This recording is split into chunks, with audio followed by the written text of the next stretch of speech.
ನಮಸ್ಕಾರ ಸ್ನೇಹಿತರೆ. Hi, hello.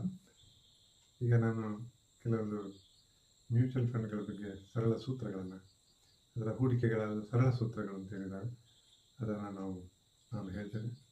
ಇದರಲ್ಲಿ ಮುಖ್ಯವಾಗಿ ಗಮನಿಸುವಂಥದ್ದು, it's not a very hard and fast rule. ಇದು ಸಾಮಾನ್ಯವಾಗಿ ಎಲ್ಲರೂ ಪಾಲಿಸುವಂತಹ ರೂಲ್ಗಳು. ಆದರೆ ಇದು ಆಗಲೇಬೇಕು ಅಂತ ಏನಿಲ್ಲ. ಸೊ ನೀವು ಯಾವತ್ತು ಮ್ಯೂಚುವಲ್ ಫಂಡಲ್ಲಿ ಹಾಕೋದಿದ್ರೆ ನೀವು ಬೇರೆ ಬೇರೆ ಮ್ಯೂಚುವಲ್ ಫಂಡ್ಗಳಲ್ಲಿ ಹಾಕಿ.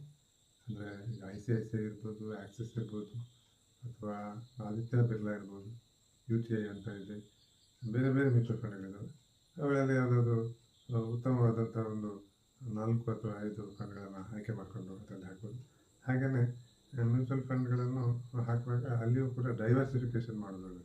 ಅಂದರೆ ಎಲ್ಲವನ್ನು ಒಂದೇ ಸ್ಕೀಮಿಗೆ ಹಾಕೋದಕ್ಕಿಂತ ನಮ್ಮ ಕ್ಯಾಶನ್ನು ಸ್ಪ್ಲಿಟ್ ಮಾಡಿ ಬೇರೆ ಬೇರೆ ಅಸೆಟ್ ಕ್ಲಾಸ್ಗಳಂತಿದೆ. ಗೋಲ್ಡ್ ಇದೆ, ಡೆಟ್ ಫಂಡ್ ಇದೆ, ಸಿಲ್ವರ್ ಫಂಡಲ್ಲಿ ಕೂಡ ನೀವು ಯೂಸ್ ಮಾಡ್ಬೋದು, ಹಾಗೆಯೇ ಇಕ್ವಿಟಿಯಲ್ಲಿ ಮಾಡ್ಬೋದು. ಸೊ ಇವುಗಳನ್ನು ನೀವು ಎಲ್ಲ ಅಸೆಟ್ ಕ್ಲಾಸ್ಗಳಲ್ಲಿ ಸ್ವಲ್ಪ ಸ್ವಲ್ಪ ಹೂಡಿಕೆಗಳನ್ನು ಮಾಡೋದು ಉತ್ತಮ. ಮತ್ತು ನೀವು ಏಜ್ ಫ್ಯಾಕ್ಟರ್ ಇಂಪಾರ್ಟೆಂಟ್ ಆಗ್ತದೆ. ಇದರಲ್ಲಿ ಮ್ಯೂಚುವಲ್ ಫಂಡಲ್ಲಿ ನಾವು ಇನ್ವೆಸ್ಟ್ ಮಾಡೋದು ತುಂಬ ಟೈಮ್ ಹಾರಿಸಾನ್ ಇರ್ತದೆ. ಯಾಕೆಂದರೆ ನಾವು ದೀರ್ಘಾವಧಿ ಹೂಡಿಕೆ ಅಂತ ಹೇಳ್ತೇವೆ. 5 ವರ್ಷಕ್ಕಿಂತ ಮೇಲ್ಪಟ್ಟು 10 ವರ್ಷ, 15 ವರ್ಷ ಈ ರೀತಿ ನಾವು ಹೂಡಿಕೆಗಳನ್ನು ಮಾಡಬೇಕಾಗ್ತದೆ. ಆದ್ದರಿಂದ ಸ್ವಲ್ಪ ಚಿಕ್ಕ ವಯಸ್ಸಿನವರು ಅವರು ಹೆಚ್ಚಾಗಿ ಅಗ್ರೆಸಿವ್ ಹೈ ರಿಸ್ಕ್ ಇರುವಂಥ ಫಂಡ್ಗಳಿಗೆ ಹೂಡಿಕೆ ಮಾಡ್ಬೋದು. ಲೈಕ್ ಸ್ಮಾಲ್ ಕ್ಯಾಪ್ ಮತ್ತು ಸೆಕ್ಟೋರಲ್ ಫಂಡ್ಸ್ ಅಂತಿದೆ, ಅಂಥವುಗಳಿಗೆಲ್ಲ ಹೂಡಿಕೆಗಳನ್ನು ಮಾಡ್ಬೋದು. ಹೆಚ್ಚು ಇಕ್ವಿಟಿ ಓರಿಯೆಂಟೆಡ್ ಸ್ಕೀಮ್ಗಳಿಗೆ ಮಾಡ್ಬೋದು. ಏಜ್ ಆಗ್ತಾ ನಾವು ಹೆಚ್ಚಾಗಿ ಡೆಟ್ ಫಂಡ್ಗಳಿಗೆ ವಾಲೋದು ಸೂಕ್ತವಾಗಿರ್ತದೆ. ಯಾಕೆಂತಂದರೆ ಆ್ಯಕ್ಚುಲಿ ಒಂದು ರೂಲ್ ಇದೆ, 100 ಮೈನಸ್ ಯುವರ್ ಏಜ್, ಆ ರೀತಿಯ ಎಕ್ಸ್ಪೋಜರ್ ಕೊಡಬೇಕು ಇಕ್ವಿಟಿಗೆ. ಈಗ ಉದಾಹರಣೆಗೆ ಒಬ್ಬನಿಗೆ 40 ವರ್ಷ ಇದಾಗಿದೆ ಅಂತಂದರೆ 100 ಮೈನಸ್ 40 60, 60% ಇಕ್ವಿಟಿಯಲ್ಲಿ ಹೂಡಿಕೆ ಮಾಡೋದು, ಇನ್ನು 40% ಡೆಟ್ಟಲ್ಲಿ ಹೂಡಿಕೆ ಮಾಡೋದು ಉತ್ತಮ. ಹಾಗೆ NAV is the least concern. ಅಂದರೆ ನಾವು ಮ್ಯೂಚುವಲ್ ಫಂಡ್ಗಳಲ್ಲಿ ಹೂಡಿಕೆ ಮಾಡುವಾಗ NAV ಅನ್ನು ನೋಡ್ತೇವೆ. NAV ಅನ್ನುವಂಥದ್ದು ಅದು ತುಂಬ ಇಂಪಾರ್ಟೆಂಟ್ ಅಲ್ಲ. ಇವಾಗ 2 ಸ್ಕೀಮ್ಗಳಿದೆ, ಒಂದರಲ್ಲಿ NAV 20 ಇದೆ, ಇನ್ನೊಂದರಲ್ಲಿ 50 ಇದೆ ಅಂತಂದರೆ 50 ಇರುವಂಥ NAV ಇರುವಂಥ ಮ್ಯೂಚುವಲ್ ಫಂಡ್ ಕೂಡ ಉತ್ತಮವಾದಂಥ ಮ್ಯೂಚುವಲ್ ಫಂಡ್ ಅಂತ ಹೇಳ್ಬೋದು. ಸೊ NAV ಇಂಪಾರ್ಟೆಂಟ್ ಅಲ್ಲ, ಆದರೆ CAGR ಅನ್ನುವಂಥದ್ದು ಅದು ತುಂಬ important. So compounded annual growth rate, ಇದು ಒಂದು ಸ್ಕೀಮಲ್ಲಿ ಎಷ್ಟು ಬಂದಿದೆ ಅಂತ ಹೇಳುವಂಥದ್ದು ಭಾಳ ಇಂಪಾರ್ಟೆಂಟ್ ಆಗುತ್ತೆ. ಆಮೇಲೆ ನಿಮಗೆ ಅರ್ಜೆಂಟಾಗಿ ಹಣ ಬೇಕು ಅಂತಂದರೆ ನೀವು ಯಾವತ್ತೂ ಮ್ಯೂಚುವಲ್ ಫಂಡ್ಗಳಲ್ಲಿ ಹೂಡಿಕೆಯನ್ನು ಮಾಡಬೇಡಿ. ಯಾಕೆಂತೇಳಿದರೆ ಮ್ಯೂಚುವಲ್ ಫಂಡಲ್ಲಿ ಹೂಡಿಕೆ ಮಾಡೋದು ಯೂಶ್ವಲಿ ಫಾರ್ ಲಾಂಗ್ ಟರ್ಮ್, ಅಂದರೆ ದೀರ್ಘಾವಧಿ ಹೂಡಿಕೆ.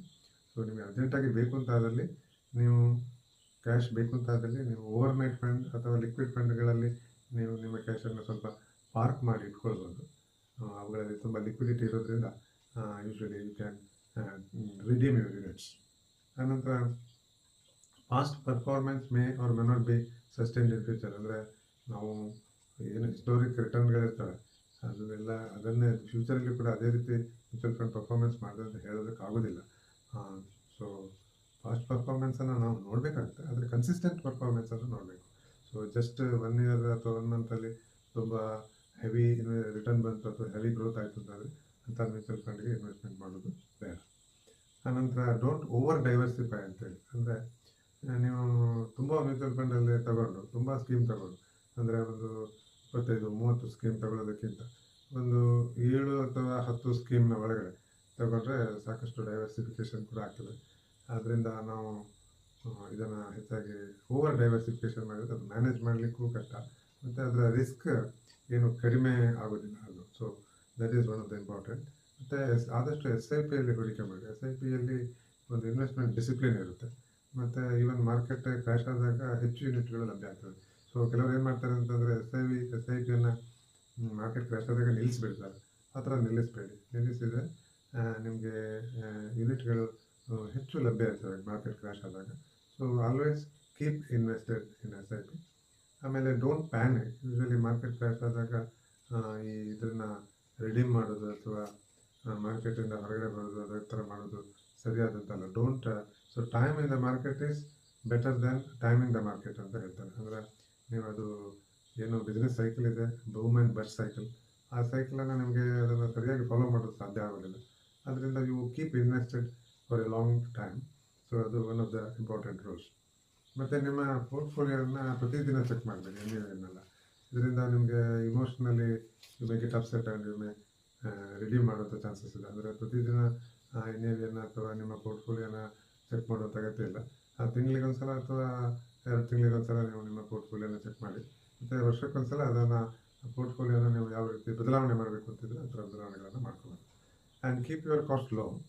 ಅಂದರೆ ಮ್ಯೂಚುವಲ್ ಫಂಡ್ಗಳಲ್ಲಿ ಟೋಟಲ್ ಎಕ್ಸ್ಪೆನ್ಸ್ ರೇಷಿಯೋ ಅಂತ ಒಂದು ಇದು ಎಂಟಿಟಿ ಇದೆ. ಅದ್ರ ಬಗ್ಗೆ ನಾನು ಡೀಟೇಲ್ ಆಗಿ ಮುಂದಿನ ದಿನಗಳಲ್ಲಿ ಹೇಳ್ತೇನೆ. ಈ ಟೋಟಲ್ ಎಕ್ಸ್ಪೆನ್ಸ್ ರೇಷಿಯೋವನ್ನು ಆದಷ್ಟು 1ಕ್ಕಿಂತ ಕಡಿಮೆ ಇರುವಂತೆ ನೋಡ್ಕೊಳ್ಳಿ. ಆದಷ್ಟು ಕಡಿಮೆ ಇದ್ದಷ್ಟು ಒಳ್ಳೆಯದು. ಸೊ ಯೂಶಲಿ ಇಂಡೆಕ್ಸ್ ಫಂಡ್ಗಳಲ್ಲಿ ಹೆಚ್ಚಾಗಿ ಈ ಟೋಟಲ್ ಎಕ್ಸ್ಪೆನ್ಸ್ ರೇಷಿಯೋ ತುಂಬ ಕಡಿಮೆ ಇರ್ತದೆ. So avoid frequent switching. ನೀವು ಫ್ರೀಕ್ವೆಂಟಾಗಿ ಸ್ವಿಚ್ ಮಾಡೋದು, ಅಂದರೆ ಒಂದು ಮ್ಯೂಚುವಲ್ ಫಂಡಿಂದ ಇನ್ನೊಂದು ಮ್ಯೂಚುವಲ್ ಫಂಡ್ ಸ್ಕೀಮ್ಗೆ ಸ್ವಿಚ್ ಮಾಡ್ತಾ ಇದ್ದರೆ ನಿಮಗೆ ಅನಗತ್ಯವಾಗಿ ಎಕ್ಸಿಟ್ ಲೋಡ್ಗಳು ಅಥವಾ ಟ್ಯಾಕ್ಸ್ ಇಂಪ್ಲಿಕೇಶನ್ಸ್ ಬರ್ಬೋದು, ಮತ್ತು ಅದರಿಂದ ಎಕ್ಸ್ಪೆನ್ಸಸ್ಗಳು ಜಾಸ್ತಿ ಆಗ್ತದೆ. So don't switch. So usually mutual ಫಂಡ್ಗಳಲ್ಲಿ ಏನು ಅಂತ ಹೇಳಿದರೆ ಕಂಪೌಂಡಿಂಗ್ ಎಫೆಕ್ಟ್ ಇರ್ತದೆ. ಈಗ ಯೂಶಲಿ ಇನ್ವೆಸ್ಟರ್ಸ್ ಅದನ್ನು ಅಂಡರ್ ಎಸ್ಟಿಮೇಟ್ ಮಾಡಿರ್ತಾರೆ.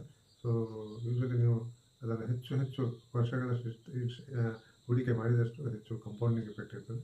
ಆದ್ದರಿಂದ ಕಂಪೌಂಡಿಂಗ್ ಎಫೆಕ್ಟನ್ನು ಅಂಡರ್ ಎಸ್ಟಿಮೇಟ್ ಮಾಡಬೇಡಿ. So keep invested most of the time. And ಮತ್ತೇನಂತ ಹೇಳಿದ್ರೆ ಮ್ಯೂಚುವಲ್ ಫಂಡಲ್ಲಿ regular plans and direct plans ಅಂತ 2 ರೀತಿಯ ಪ್ಲ್ಯಾನ್ಗಳಿದ್ದಾವೆ. ಈ ರೆಗ್ಯುಲರ್ ಪ್ಲ್ಯಾನ್ಸ್ ಅಂತ ಹೇಳಿದರೆ ಅದು ಇದು ಮ್ಯೂಚುವಲ್ ಫಂಡ್ ಅಡ್ವೈಸರ್ಸ್ ಅಂತ ಹೇಳ್ತಾರೆ, ಅಥವಾ ಮ್ಯೂಚುವಲ್ ಫಂಡ್ ಡಿಸ್ಟ್ರಿಬ್ಯೂಟರ್ಸ್ ಅಂತ ಹೇಳ್ತಾರೆ. ನಾವು ಸಾಮಾನ್ಯ ಭಾಷೆಯಲ್ಲಿ ಏಜೆಂಟ್ಸ್ ಅಂತ ಹೇಳ್ತೇವೆ. ಅವರು ಏಜೆಂಟ್ಸ್ ಮುಖಾಂತರ ಮಾಡಿರುವಂತಹ ಇದು ಯೂನಿಟ್ಗಳು. ಈ ಸ್ಕೀಮ್ಗಿಂತ ಡೈರೆಕ್ಟ್ ಆಗಿ ನೀವು ಹೂಡಿಕೆ ಮಾಡಿದರೆ ಅಥವಾ ಡೈರೆಕ್ಟ್ ಸ್ಕೀಮ್ಗಳಿಗೆ ಸ್ವಿಚ್ ಮಾಡಿದರೂ ಆಗುತ್ತೆ. ಆ ಥರ ಮಾಡಿಕೊಟ್ರೆ ನಮಗೆ ಹೆಚ್ಚಿನ ಲಾಭವನ್ನು ಗಳಿಸ್ಬೋದು. ಅಂತ ಹೇಳಿದರೆ ರೆಗ್ಯುಲರ್ ಫಂಡ್ಸ್ಗಳಲ್ಲಿ ಸ್ವಲ್ಪ ಮಟ್ಟಿನ ಲಾಭಾಂಶ ಕಡಿತಗೊಳ್ತದೆ ಎನ್ನುವಂಥದ್ದು. ಇನ್ನು ಮುಂದೆಯೂ ಕೂಡ ಇಂತಹ ಅನೇಕ ರೂಲ್ಸ್ಗಳನ್ನು ಹೇಳಲಿಕ್ಕೆ ನಾನು ಮುಂದಿನ ವಿಡಿಯೋದಲ್ಲಿ ಕಾದು ನೋಡ್ತಾ ಇರಿ. ಅಲ್ಲಿವರೆಗೆ ನಮಸ್ಕಾರ.